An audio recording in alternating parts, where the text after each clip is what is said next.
Now that we've locked in cache breakpoints and can measure real savings, we'll shift from optimization mechanics to the craft of shaping model behavior using the same 4 helpers that keep every lab's console output predictable. We'll engineer prompts and context to steer responses with precision.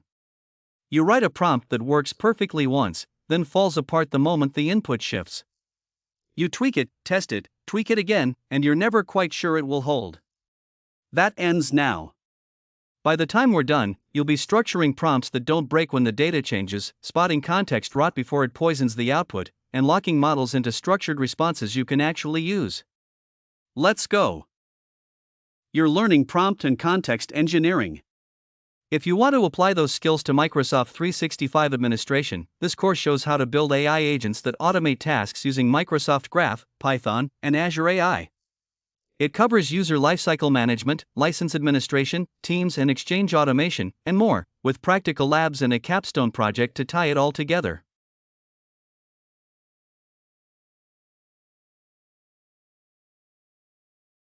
We start by building an identity that can sign in without a human, which makes everything schedulable. First, you learn to structure a prompt that survives a changed input, using new MG user to create a consistent identity. Next, we demonstrate context rot and then fix it, applying set MG user to update attributes cleanly. Then you force and validate a structured output, relying on get MG user to confirm the result. You walk away with a set of scripts you can run on any Microsoft 365 tenant. When you build a prompt for a real application, the input changes every time a short ticket, an empty body, an 8,000-word thread, or even text that says ignore the above instructions. If your prompt breaks on any of those, it is not production ready. This step teaches a 5-block structure: role, context, task, constraint, and format that survives all 4 of those stress tests. The key insight is that separate is a stronger verb than summarize, and a format block keeps the shape locked even when the input balloons. You are about to see that structure built, then watch it hold across 4 very different inputs, and finally see what happens when the constraint is deliberately removed, because on the exam, a missing block is exactly what they show you. Priya needs a prompt that handles any customer complaint without breaking. She structures it in 5 blocks. First, the role: you are a support triage bot. Then fixed context: complaints arrive as free text. The task says extract product name and sentiment as JSON. A constraint adds return only valid JSON, no markdown. Finally, the format block gives the exact schema: product and sentiment as empty strings. When she pastes a complaint saying your JSON is broken, the model still outputs clean JSON because the instruction blocks surround the input, never mixing with it. Missing any block, say, the format, would let the model drift, but all 5 keep the output exam ready. We are going to build a prompt from 5 named blocks, then run it against 4 inputs: a typical ticket, an empty body, a huge thread, and text containing an injection attack. The output will hold its 3-section format every time, flagging ambiguity instead of guessing. This step is a guided exercise. The code sets up the lab header, the exam note, and the pitfall warning, then hands control to you. The real work is in building the prompt and testing it against the 4 inputs. The checkpoint at the end verifies your output shape against the expected fixture, so you know you have built it correctly.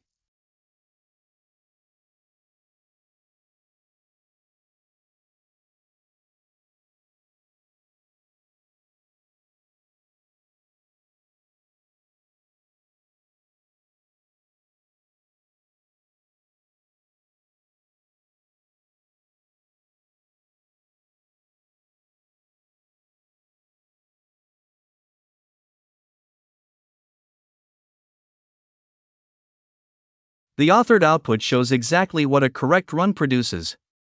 The prompt is built from 5 blocks: role, context, task, constraint, and format.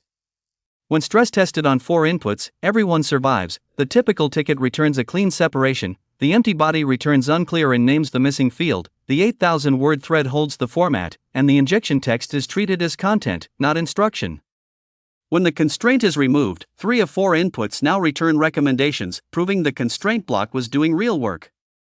On the exam, a disappointing output like that means a block is missing, and the correct answer is the option that supplies it. When a conversation with Claude runs long, output quality can degrade in 2 distinct ways. Volume overload makes answers thin and vague. Contamination, which we demonstrate here, makes the model drift back toward ideas the user already rejected. The evidence is in the direction of the error. If the output pulls towards something ruled out earlier, that is contamination, not just too much context. In this step, you will watch a 22-turn conversation where a rejected approach resurfaces, then see how a structured handover into a fresh session eliminates it. Understanding this difference is key for the exam, where a scenario will ask you to diagnose the cause of drifting output. Priya's team is designing a RAG system. Early on, they explicitly reject using a vector database due to cost. 12 turns later, while discussing retrieval strategies, the assistant suddenly suggests, we could use a vector database for retrieval. This isn't a volume issue, the conversation isn't too long, it's contamination. The model pulls the rejected idea from earlier context. Priya diagnoses the rot by noticing that rejected approaches keep resurfacing after about 10 exchanges. To fix it, she copies the final agreed architecture into a fresh conversation, adding a line, rejected, vector DB, graph DB. This carry-forward handover prevents inheritance of stale ideas. On the exam, you'll see a scenario where a team's earlier rejections reappear. You must recognize it as context rot and choose the handover fix. The lab script prints a timeline of context rot across 22 turns, then shows the diagnosis and the fix. Watch for the rejected approach X reappearing at turns 15 and 18, and then disappearing after the carry-forward handover in turn 23. The script begins by importing the lab runtime helpers and calling step header to display the module, step number, and technique. It then prints the blueprint domain and weight, followed by a turn-by-turn demonstration of context rot. At turn 4, answer quality is good. By turn 11, approach X is proposed, argued, and rejected by the user. At turn 15, X reappears as a fallback option. At turn 18, it becomes the recommended approach. By turn 22, the output is drifting and X is assumed. The diagnosis identifies contamination, not volume, because the output pulls toward a rejected approach. The fix is a carry-forward handover into a fresh conversation, listing the goal, current state, decisions made, and explicitly noting rejected approaches. Turn 23, in the fresh seated conversation, shows X does not reappear, and input tokens drop from 41,200 to 1,890. The script then prints exam notes and a checkpoint reminder. The output maps exactly to the authored timeline. Turn 4 starts with good quality. By turn 11, approach X is proposed, argued, and then rejected by the user.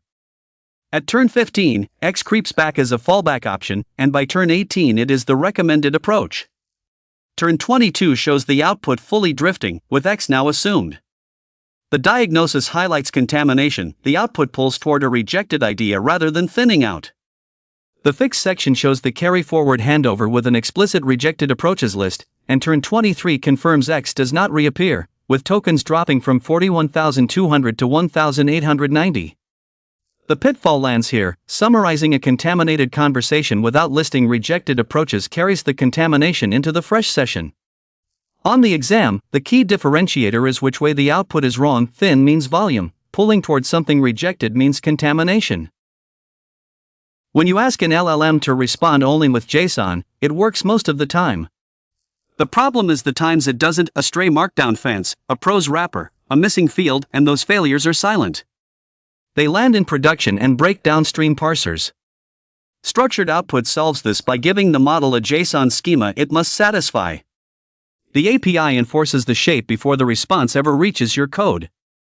In this step you'll use the current output config parameter with a JSON schema, parse the result with client.messages.parse, and compare that against the same task run without a schema.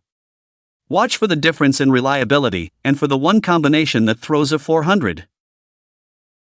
Priya needs to extract customer data from an LLM response reliably.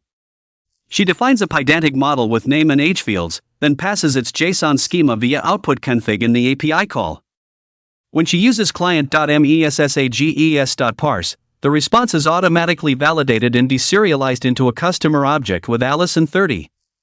If the model returns incomplete data, say, missing the age, parse raises a validation error immediately, preventing silent failures. She also learns that using the old output format parameter alongside output config triggers a 400 error, confirming the schema approach is the only correct path. We'll define a schema with an enum for category, a number for confidence, and a nullable string for missing fields. Then we'll run 40 tickets through it and see 0 schema violations. After that, we'll run the same tickets without a schema and watch the parse failures pile up. The script imports the lab runtime helpers and calls step header to print the module banner. Then it drops into a guided exercise block. The actual implementation is left for you to write, following the objectives file. It prints an exam note reminding you that this appears as a scenario, not a recall question, and a pitfall warning that reading is not doing.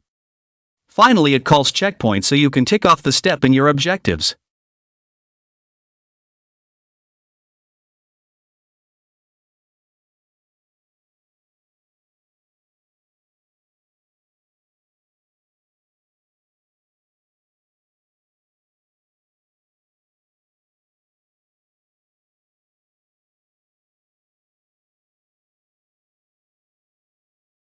The banner confirms we're in step 3 of 3, focused on structured output. The exam note and pitfall are printed as reminders. The real output you'll see when you implement the step is what the authored output describes: 40 tickets parsed with 0 schema violations using output config, versus 34 parsable and 6 failures without a schema. The pitfall to remember is that output format is the deprecated parameter, the current one is output config, and mixing them is a 400. We covered automating prompt structure, fixing context rot, and enforcing structured output with PowerShell. The single most useful thing to carry away is that a prompt is just another parameter you can script. When you treat it like code, you stop guessing and start building automation that survives real-world input. So remember, put your instructions after the data to avoid context rot, use clear delimiters to keep them separate, always ask for structured output when you need to parse it, and validate that output against a schema before you trust it. These habits will save you from silent failures.